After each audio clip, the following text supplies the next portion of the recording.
Good morning to all of you. कल के video explanation में हमने हमारा जो स्टेट्स का इंटर कन्वर्जन होता है, यानी हमारी जो तीन अवस्थाएं होती हैं पदार्थ की, गैस, द्रव एवं ठोस, इन तीनों प्रावस्थाओं का जो परिवर्तन होता है एक दूसरे में, उस टॉपिक को कंप्लीट किया था। आज का जो हमारा टॉपिक है वो है गैसियस स्टेट, यानी कि गैसीय अवस्था, जो कि हमारे इस साल के सिलेबस में है।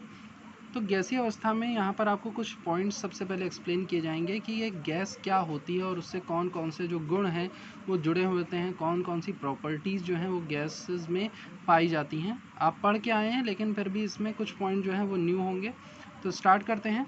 सबसे पहला पॉइंट कह रहे हैं all the gases are made up of non metallic elements, यानी कि जितनी भी गैसें होती हैं वे सारी अधात्विक तत्वों की बनी होती हैं। अधात्विक तत्व यानी जो आपकी अधातुएं हैं, जैसे नाइट्रोजन है, ऑक्सीजन है, हाइड्रोजन है, ये सारी की सारी आपकी अधातुएं होती हैं।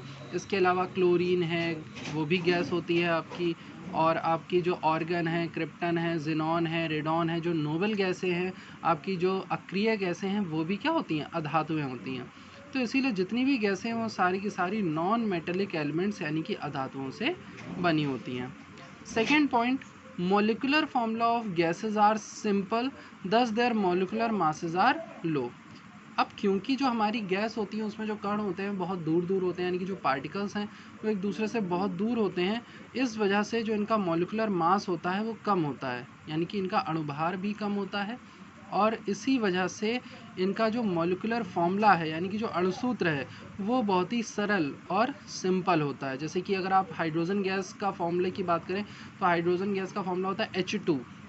इसी तरह से ऑक्सीजन का O2 होता है। यहाँ पर देखिए, ये मैं फॉर्मूला लिखता हूँ, ये H2 हो गया आपका हाइड्रोजन गैस का फॉर्मूला, O2 हो गया ऑक्सीजन का, N2 हो गया नाइट्रोजन गैस का। सिर्फ आपको हीलियम गैस का फॉर्मूला लिखना है तो He, ये हीलियम गैस होती है आपकी। तो इस तरह से जो मॉलिक्यूलर फॉर्मूला होते हैं गैसेस के, यानी कि गैसों के जो अणुसूत्र होते हैं वो सामान्य होते हैं। थर्ड चीज़, shapes of gases are indefinite and they occupy the shape of vessel in which they are stored. Very easy point कि गैसों की कोई भी निश्चित आकृति नहीं होती है तथा ये उस बर्तन की आकृति प्राप्त कर लेती हैं जिसमें ये रखी गई हैं। आप इसको एक ग्लास में बंद करके रख देंगे तो ये ग्लास का शेप ले लेगी। आप इसको बलून में फिल करते हैं तो ये बलून का शेप ले लेती है। जैसे बलून भी आपने अलग अलग शेप्स के देखे होंगे, हार्ट शेप का बलून आता है, सिलेंड्रिकल शेप का बलून आता है। तो जो भी बलून का शेप होगा उस बलून में जो गैस फिल होगी वो उसी बलून का क्या ले लेती है? शेप ले लेती है। यानी कि जो गैसें होती हैं इनका कोई भी निश्चित आकार नहीं होता है और ये जिस भी बर्तन में रखी जाती हैं या जिस भी आकृति में रखी जाती हैं ये उसी का ही आकार ले लेती हैं। फोर्थ पॉइंट, गैसेस में expand uniformly up to infinity, यानी कि जो गैसें होती हैं ये अनंतता तक समान रूप से अपरिमित प्रसार कर सकती हैं। समान रूप से का मतलब होता है कि इक्वल रेशियो में ये एटमॉस्फेयर में इन्फिनिटी तक जा सकती हैं। जहाँ तक मतलब कि इनको स्पेस मिलेगा ये वहाँ तक फैल सकती हैं। और इसी वजह से गैसों का कोई भी फिक्स्ड वॉल्यूम नहीं होता है, यानी कि जो इनका आयतन होता है ये कभी भी निश्चित नहीं होता है। जिस भी आकार में या जिस भी जगह पर ये पाई जाती हैं उस पूरी जगह का जो आयतन होगा, उस पूरी स्पेस का जो वॉल्यूम होगा, वही उस गैस का क्या हो जाएगा? वॉल्यूम। जैसे कि अगर आप क्या करो, आप अपने रूम की बात करो तो आपका जो रूम है उसका जो वॉल्यूम होगा उस रूम के अंदर पाई जाने वाली गैस का वॉल्यूम भी आपके रूम के वॉल्यूम के इक्वल होगा। यानी कि जो आपके कमरे का आयतन होगा वही आपके कमरे में पाई जाने वाली गैसों का क्या होगा? आयतन होगा। Fifth point, gases have high compressibility thus their volume decreases with increase in pressure. Gases क्या होती हैं? बहुत ही ज़्यादा कंप्रेसिबल होती हैं। कंप्रेसिबल का मतलब कि संपीड्यता जो होती है इनकी बहुत उच्च होती है। इसका सबसे बेस्ट एग्जांपल मैंने आपको बताया भी था, जो लिक्विफाइड पेट्रोलियम गैस LPG का जो सिलेंडर हमारे घरों में पाया जाता है उसमें सोचिए उस छोटे से उतने सिलेंडर में 14 किलोग्राम गैस फिल होती है।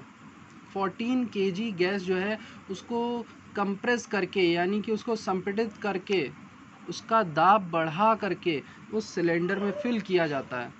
और वहाँ पर एक रेगुलेटर आपके घरों में यूज़ होता होगा। रेगुलेटर का रोल ये होता है कि जैसे ही आप रेगुलेटर की नॉब ओपन करते हैं, जो उसका बटन होता है उसको जब आप घुमाते हैं तो प्रेशर धीरे धीरे रिलीज़ होता है और जो गैस है वो बाहर आती है। तो जब तक सिलेंडर के अंदर होती है तब तक तो वो द्रवित अवस्था में होती है, लिक्विड फॉर्म में होती है, लेकिन जैसे ही वो सिलेंडर के बाहर आती है तो क्या हो जाती है, गैस बन जाती है, और इसीलिए उसको LPG यानी लिक्विफाइड पेट्रोलियम गैस कहा जाता है। तो ये एक बहुत अच्छा एग्जांपल है जिससे हमें पता चलता है कि गैसेस जो होती हैं वो बहुत ज़्यादा कंप्रेसिबल होती हैं, यानी कि गैसों की जो संपीड्यता होती है वो उच्च होती है, और इसी कारण जैसे जैसे दाब बढ़ता है, जैसे जैसे आप प्रेशर इंक्रीज़ करेंगे, इनका वॉल्यूम क्या होता जाएगा, डिक्रीज़ होता जाएगा। 6 point, due to diffusion they form a homogeneous mixture when various gases are mix together, यानी विसरण का गुण प्रदर्शित करने की वजह से जब भी आप एक से अधिक गैसों को एक साथ रखते हैं, यानी कि आप एक से ज़्यादा गैसेस के मिक्सचर को एक साथ रखेंगे तो वो उस कंटेनर में यानी उस बर्तन में समान रूप से फैल जाती हैं। जैसे आपने नाइट्रोजन है, हाइड्रोजन है, कार्बन डाइऑक्साइड गैस है, ये सब हमारे एटमॉस्फेयर में, हमारे एयर में पाई जाती हैं। तो एयर को इसीलिए हमने डेफिनेशन भी पढ़ी है एयर की, यानी वायु की परिभाषा ही हमने पढ़ी है कि air is the mixture of gases like oxygen, nitrogen, organ, helium, hydrogen, carbon dioxide etcetera. यानी कि जो वायु होती है वह carbon dioxide, helium, hydrogen, nitrogen, oxygen जैसी गैसों का क्या होती है, मिश्रण होती है। तो डिफ्यूज़न के प्रॉपर्टी की वजह से, यानी कि विसरण के गुण की जो विसरण का जो गुण होता है उसके कारण ही हमारी जो गैसें होती हैं वो क्या बनाती हैं, समांगी मिश्रण बनाती हैं, यानी होमोजीनियस मिक्सचर बनाती हैं। नेक्स्ट पॉइंट है कि gases exert pressure on the walls of vessel in which they are present. Gases जो होती हैं, क्योंकि इनके जो मॉलिक्यूल्स हैं वो दूर दूर होते हैं, काइनेटिक एनर्जी ज़्यादा होती है, जो गैस के जो अणु होते हैं उनके अंदर गतिज ऊर्जा पाई जाती है, तो गति करेंगे, और गति करने पर ये जा करके बार बार जिस भी बर्तन में रखे होते हैं, यानी जिस भी वेसल में रखे होते हैं उसकी सतह से जाकर टकराते हैं। They will collide with the surface of the vessel in which they are kept, and that time they will exert a certain amount of pressure। जब वो जा करके जो अणु है, जो पार्टिकल्स हैं, जब टकराएंगे सतह से तो क्या लगाते हैं, वहाँ पर ये दबाव उत्पन्न करते हैं, प्रेशर अराइज करते हैं, जिसे हम गैसियस प्रेशर यानी गैसों का दबाव कहते हैं। इसका सबसे अच्छा उदाहरण अगर आपको समझना है तो इस तरह से समझिए कि जैसे एक बलून होता है, उसके अंदर आपने गैस फिल कर दी, उसके बाद आप क्या करिए, उस बलून को दबाइए, तो एक अमाउंट होगा, मतलब एक उसकी लिमिट होगी जब तक वो बलून आपके दबाव को महसूस करेगा। लेकिन एक पल के बाद, थोड़े टाइम के बाद क्या होगा कि जो बलून है वो बस्ट हो जाएगा, फूट जाएगा। क्यों? क्योंकि आप बाहर से प्रेशर लगा रहे थे और जो गैस के पार्टिकल्स उसके अंदर हैं वो बाहर की तरफ, बलून्स की वॉल पर बाहर की तरफ प्रेशर लगा रहे थे, और जैसे ही ये प्रेशर जो है बैलेंस में था, जब तक बैलेंस में था तब तक तो बलून नहीं बस्ट हुआ, तब तक तो नहीं फूटा, लेकिन जैसे ही जो है बाहर का प्रेशर बढ़ा, क्योंकि अंदर क्या होगा, स्पेस कम होता जाएगा, तो जैसे ही बाहर का प्रेशर बढ़ा वैसे ही बलून क्या हो गया, बस्ट हो गया, और उसकी अंदर की जो गैस, उसमें जो गैस भरी हुई थी वो बाहर आ जाती है। तो इसीलिए कहा कि gases exert pressure on the walls of a vessel in which they are present. Gases जिस बर्तन में रखी होती हैं उसकी दीवारों पर दाब डालती हैं। And the next point, gas molecules have kinetic energy which depends upon temperature of gas. Gas के जो अणु होते हैं, जो गैस के कण होते हैं, उनमें गतिज ऊर्जा पाई जाती है, और गैसों के कणों की यह गतिज ऊर्जा उनके ताप पर निर्भर करती है, यानी गैसों का जितना टेम्परेचर होगा उतना ही उनकी जो काइनेटिक एनर्जी होगी वो ज़्यादा होगी। जैसे जैसे आप टेम्परेचर इंक्रीज़ करेंगे, ताप में जैसे जैसे आप वृद्धि करेंगे, वैसे वैसे गैसों की जो गतिज ऊर्जा है वो बढ़ती जाएगी। Next point, the intermolecular force of attraction acting between gaseous molecules are weak. ये तो बताया जा चुका है कि गैसों के जो अणु होते हैं उनके मध्य लगने वाला जो अंतरा आणविक बल होता है, यानी दो पार्टिकल्स के बीच में जो फोर्स लगती है, दो अणुओं के बीच में जो बल लगता है, गैसों के केस में, गैसीय अवस्था में वो जो बल होता है वो बहुत कम होता है, और इस बल के कम होने के कारण ही गैस के जो अणु होते हैं वो एक दूसरे से क्या होते हैं, दूर दूर पाए जाते हैं। And 10th point, the properties of gases are explain in terms of mass, pressure, temperature and volume. जो गैसों के गुण होते हैं उनको 4 आधारों पर बताया जा सकता है, उसके द्रव्यमान के आधार पर, उसके दाब के आधार पर, उसके ताप के आधार पर, व उसके आयतन के आधार पर। और लास्ट पॉइंट, गैसेस में भी मोनोएटॉमिक, डायटॉमिक और पॉलीएटॉमिक। हिंदी में इन्हें कहते हैं एक परमाणविक, द्विपरमाणविक या फिर बहुपरमाणविक। जो आपकी गैस हो सकती है, हो सकता है कि उसके फॉर्मूला में, उसके सूत्र में केवल एक अणु आता हो, एक मॉलिक्यूल आता हो, जैसे हीलियम है, नियॉन है, क्रिप्टन है, जिनॉन है। ये हमेशा मोनोएटॉमिक रूप में पाई जाती हैं, इनमें सिर्फ एक परमाणु ही उपस्थित होता है। जबकि ऑक्सीजन है, नाइट्रोजन है, हाइड्रोजन है, जो कि O2, N2, H2, ये सब क्या होते हैं, डायटॉमिक होते हैं, यानी कि द्विपरमाणविक होते हैं। इनके फॉर्मूला में, इनके सूत्र में हमेशा दो परमाणु उपस्थित होंगे, दो एटम प्रेजेंट होंगे। वहीं पर कार्बन डाइऑक्साइड, H2O का मतलब यहाँ पर वाटर से नहीं है, स्टीम से, भाप से है, जो गैसीय अवस्था में होती है। N2O3 यानी कि नाइट्रोजन ऑक्साइड, ओजोन O3 और H2O2 हाइड्रोजन पर ऑक्साइड, ये कुछ ऐसी गैसें हैं जिनके जो एटम होते हैं, जो अणु होते हैं, वो क्या होते हैं, बहुपरमाणविक होते हैं, पॉलीएटॉमिक होते हैं। आप देख भी सकते हैं कार्बन डाइऑक्साइड में कितना एटम है, 2 ऑक्सीजन के, 1 कार्बन के, टोटल 3 एटम हो गए। H2O में भी 3 परमाणु हैं, N2O3 में 5 परमाणु हैं, ओजोन में 3 परमाणु हैं, H2O2 में 4 परमाणु हैं। तो ऐसी जितनी भी गैस होती हैं उन्हें बहुपरमाणविक गैस यानी कि पॉलीएटॉमिक गैसेस कहा जाता है। तो ये हमारे कुछ इंपॉर्टेंट पॉइंट्स थे गैसेस स्टेट के। इन पॉइंट्स को मैं पहले हिंदी में एक बार एक्सप्लेन कर देता हूँ, देन इसके बाद हम लोग जो है नेक्स्ट प्रॉपर्टी पे आगे बढ़ेंगे। तो पहला पॉइंट है हमारा कि जितनी भी गैसें होती हैं वे सब आधात्विक तत्वों की बनी होती हैं, जिनमें मैंने उदाहरण भी दिया था आपका, नाइट्रोजन है, ऑक्सीजन है, क्लोरीन है, हीलियम है, हाइड्रोजन है। ये सब क्या होते हैं, अधातु होती हैं, यानी कि नॉन मेटल होते हैं। सेकेंड पॉइंट था गैसों के जो अणुसूत्र होते हैं वो सामान्य होते हैं और इसी कारण इनके जो अणुभार होते हैं वो कम होते हैं। जैसे हाइड्रोजन का अगर हम अणुसूत्र की बात करें तो हाइड्रोजन का अणुसूत्र होता है H2, नाइट्रोजन का N2, क्लोरीन का Cl2, हीलियम का He। तो इनके अणुसूत्र क्या होते हैं, सामान्य होते हैं। थर्ड पॉइंट, गैसों की आकृति निश्चित नहीं होती है, जिस बर्तन में ये रखे जाते हैं उसी की आकृति ले लेते हैं। जैसे कि उदाहरण में आपको गुब्बारे का उदाहरण दिया गया था कि गुब्बारे में जब गैस भरी जाती है तो गुब्बारे का जो भी शेप होता है वो गैस उसी गुब्बारे की आकृति ग्रहण कर लेती है। हार्ट शेप का हो सकता है, यानी कि दिल के आकार का हो सकता है, या बेलनाकार हो सकता है, गोल हो सकता है गुब्बारा। तो गैस का आकार भी उसी आकार का माना जाता है जिस बर्तन में या जिस भी आकृति में वो गैस भरी हुई होती है। फोर्थ पॉइंट है हमारा कि गैसों का अनंतता तक समान रूप में अपरिमित प्रसार हो सकता है। अपरिमित मतलब कि कोई बाउंड्री नहीं है, इसकी कोई सीमा नहीं होती है, ये असीमित होती है और इसका प्रसार जो है, जितनी ज़्यादा इसको जगह मिलती जाएगी, जितना ज़्यादा गैस को स्थान मिलता जाएगा उतना ही ज़्यादा इसका प्रसार होता जाएगा।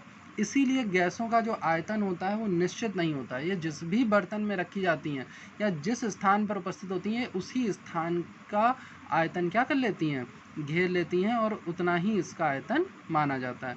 अगर आप 1 लीटर के बर्तन में इसे रख देंगे बंद करके तो गैस का आयतन 1 लीटर माना जाएगा। अगर आप एक बड़े से हॉल में जो गैस है वहाँ पर अगर वॉल्यूम निकालेंगे तो पूरे हॉल का जो वॉल्यूम होगा, जो आयतन होगा, वही वहाँ पर उपस्थित गैस का आयतन माना जाएगा। फिफ्थ पॉइंट, गैसों की संपीड़ितता। संपीड़ितता एक प्रकार का गुण है जिसमें हम क्या करते हैं, दबाव डाल करके, दाब डाल करके किसी भी अवस्था को, चाहे वो लिक्विड हो, चाहे सॉलिड हो, चाहे गैस हो, उनको हम दबा सकते हैं, उनकी आकार को कम कर सकते हैं।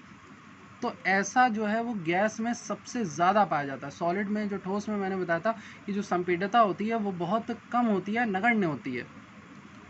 द्रव में थोड़ी सी ज़्यादा होती है, जबकि गैस में बहुत ही अधिक उच्च संपीड़ितता पाई जाती है और इसी कारण जब आप दाब बढ़ाते हैं तो इनका जो आयतन है वो क्या हो जाता है, घट जाता है।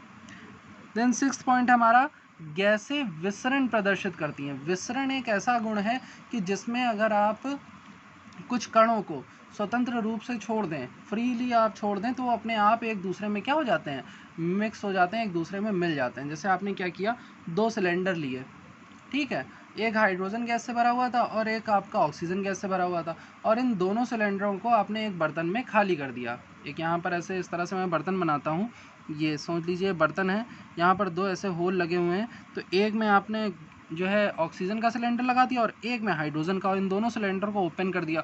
तो जो ये दोनों गैसें हैं यहाँ पर जाएंगी और आपस में एक दूसरे में क्या हो जाएंगी, मिक्स हो जाएंगी, एक दूसरे में मिल जाएंगी। तो गैसों की इस गुण को विसरण कहते हैं और इसी कारण जो गैसें होती हैं वो आपस में मिलकर समांगी मिश्रण जो है तैयार करती हैं। समांगी का मतलब कि ये समान रूप से एक दूसरे में मिल जाती हैं। उदाहरण के रूप में जो वायु होती है वो nitrogen, oxygen, argon, helium, hydrogen, carbon dioxide, इन सभी गैसों का समांगी मिश्रण होती है। 7 पॉइंट गैस जिस बर्तन में रखी जाती है उसकी दीवार पर क्या करती है, दाब डालती है। एंड 8th पॉइंट, गैसों के अणुओं में गतिज ऊर्जा होती है जो गैस के ताप पर निर्भर करती है। इस पॉइंट को इस तरह से समझिए कि गैस के जो कण होते हैं वो एक दूसरे से दूर होते हैं, और एक दूसरे से दूर होने की वजह से ये जो कण हैं ये स्वतंत्र होते हैं गति करने के लिए, और जो भी चीज़ गति करती है उसके अंदर गतिज ऊर्जा पाई जाती है, जिसे हम काइनेटिक एनर्जी यानी कि शॉर्ट में के भी कहते हैं, जिसका आपने सूत्र पढ़ा होगा 12mv², जहाँ पर m जो होता है वो किसी भी अणु का द्रव्यमान होगा, मास होगा, और v जो है उसकी वेलोसिटी होगी यानी कि वेग होगा। तो गैसों के अणुओं में जो गतिज ऊर्जा है वो पाई जाती है, और ये निर्भर किस पर करती है, गैस के ताप पर। ताप जितना ज़्यादा होगा जो गतिज ऊर्जा है वो उतनी ही ज़्यादा होगी। 9th पॉइंट है कि गैसों के अणुओं के बीच लगने वाला अंतराण्विक बल जो होता है वो बहुत क्षीण होता है, और अगर गैस आदर्श अवस्था में पाई जाती है, वैसे तो मैं यहाँ पर ये पॉइंट क्लियर कर देता हूँ कि दुनिया में कोई भी चीज़ आदर्श नहीं होती है, ये हमारी सिर्फ एक परिकल्पना मात्र है, एक कल्पना है, एक इमेजिनेशन है कि कोई भी गैस आइडल हो सकती है, और अगर वो गैस आइडल होगी तो उस केस में उसके जो मॉलिक्यूल्स होंगे, जो अणु होंगे, उनके मध्य लगने वाला अंतराण्विक बल शून्य होगा। लेकिन क्योंकि कोई भी गैस आइडल नहीं होती है, इसलिए जो अंतराण्विक बल होता है वो भी शून्य नहीं होता है। शून्य का मतलब अनुपस्थित होना। इसके बाद नेक्स्ट पॉइंट है कि गैसों के जो गुण हैं उनकी व्याख्या हम गैस की मात्रा, उसके दाब, ताप व आयतन के पदों में कर सकते हैं। और लास्ट जो हमारा पॉइंट है वो है गैस जो है एक परमाणुविक हो सकती है, यानी गैस में एक परमाणु हो सकता है, गैस द्विपरमाणुविक हो सकती है, और गैस बहुपरमाणुविक भी हो सकती है। इन सब के उदाहरण देखते हैं। एक परमाणुविक का उदाहरण जैसे जितनी भी आपकी अक्रिय गैसें हैं, helium, organ, neon, krypton, xenon, ये सब एक परमाणुविक होती हैं। वहीं पर ऑक्सीजन, नाइट्रोजन, हाइड्रोजन, क्लोरीन, ये सब क्या होती हैं, द्विपरमाणुविक होती हैं। इन सब में देखिए दो एटम प्रेजेंट है, दो परमाणु उपस्थित हैं। तथा कार्बन डाइऑक्साइड, वाटर का मतलब भाप, N2O3 nitrogen oxide, ozone, hydrogen पर ऑक्साइड, H2O2 जिसे कहते हैं, ये सारी की सारी बहुपरमाणुविक गैसें होती हैं जिनमें 2 से ज़्यादा परमाणु उपस्थित होते हैं। तो ये थे हमारे गैसीय अवस्था से जुड़े कुछ मुख्य बिंदु। अब नेक्स्ट टॉपिक में हम गैस के गुणों का अध्ययन करेंगे, यानी कि जो हमारे गैसेस की जो प्रॉपर्टीज़ हैं उनको स्टडी करेंगे। तो बता देते हैं आपके पास 4 मेन प्रॉपर्टी हैं। सबसे पहला है अमाउंट और मोल्स ऑफ गैस, यानी गैस की मात्रा अथवा मोल। दूसरा है गैस का आयतन। तीसरा है गैस का दाब यानी कि प्रेशर, और चौथा है गैस का ताप यानी कि टेम्परेचर ऑफ अ गैस। जिसमें हमारा सबसे पहला पॉइंट है गैस की मात्रा, जिसे इंग्लिश में कहा जाता है अमाउंट ऑफ गैस। आपको कैलकुलेट करना हो कि कितनी गैस है, गैस की मात्रा कितनी है, गैस का मास कितना है, तो कैसे पता लगाएंगे। तो इसको पता लगाने का सबसे आसान तरीका होता है कि क्या करिए भाई, आप एक बर्तन ले लीजिए, जैसे कि हमने यहाँ पर एक वेसल ले लिया, ठीक है, ये एक वेसल है, ये ऊपर से कैप इसमें लगी हुई है, ये कैप बंद आपका वेसल है, और आपने जाकर के इसका वेट, खाली वेसल का, जब इसमें कोई भी गैस नहीं थी, एकदम खाली था, आपने जाकर के इसका वज़न ले लिया, वज़न आया 20 ग्राम, 20 ग्राम इसका मास आया, ठीक है। आपके पास कई चीज़ें, कई मशीन्स होती हैं जिनके थ्रू आप बैलेंस कर सकते हैं, तो आपने बैलेंस कर लिया, लेकिन क्या होना चाहिए, बीकर कैसा होना चाहिए, खाली। इसके बाद आपने इसमें क्या कर दी, गैस भर दी। गैस भरने के बाद आपसे पूछा गया कि बताइए इस बीकर में कितनी गैस भरी है। तो अब आपको क्या करना है, दोबारा से गैस भरने के बाद इस बीकर का क्या कर लेना, जाकर के फिर से आप मास लेंगे। तो ये तो था आपका खाली का, तो यहाँ पर ई लिख देते हैं, एम्प्टी यानी खाली है, तो उसमें उस समय बीकर का मास है 20 ग्राम। लेकिन जब गैस भर दी और तब हमने मास निकाला जा करके, तो अब क्योंकि फिल है तो MF लिख दिया हमने यहाँ पर, और ये आ गया आपका फॉर सपोज 24 ग्राम। तो अब आप कह सकते हैं क्योंकि खाली वेसल का जो भार था वो 20 ग्राम था, और भरने के बाद, गैस भरने के बाद अब उसका भार कितना हो गया है, 24 ग्राम हो गया। तो जो उसमें गैस भरी गई है वो कितनी होगी, 4 ग्राम की। देखिए यही यहाँ पर बताया गया है। गैस की मात्रा हम कैसे निकाल सकते हैं, या तो गैस का द्रव्यमान ज्ञात कर लें, और गैस का द्रव्यमान किसके बराबर होता है, गैस युक्त बर्तन का द्रव्यमान जो कि आपका यहाँ पर 24 ग्राम था, माइनस गैस रहित बर्तन का द्रव्यमान जो कि यहाँ पर 20 ग्राम था। तो 24 में से 20 जब माइनस किया तो कितना आया, 4 ग्राम। दूसरा जो हमारा पद है जिसमें हम गैस की मात्रा ज्ञात कर सकते हैं वो होते हैं गैस के मोल। ये कैसे निकालते हैं, मान लेते हैं कि यहाँ पर जो आपको गैस मिली वो थी आपकी हाइड्रोजन गैस, H2 गैस थी, ठीक है।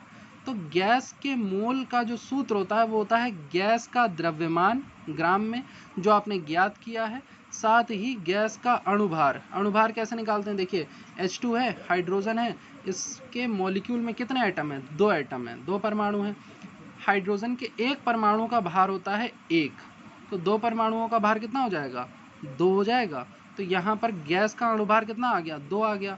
और गैस का द्रव्यमान आपने कितना निकाला था, 4। तो यहाँ पर 4/2 जब आप करेंगे तो यहाँ पर जो मोल निकल के आएंगे वो कितने आ जाएंगे, गैस के 2 मोल निकल करके आ जाएंगे। तो इस तरह से हम गैस की जो क्वांटिटी है, गैस की जो मात्रा, उसे क्या कर सकते हैं, कैलकुलेट कर सकते हैं। फॉर्मूला क्या होगा, तो mass of gas is equal to mass of vessel containing gas minus mass of only empty vessel.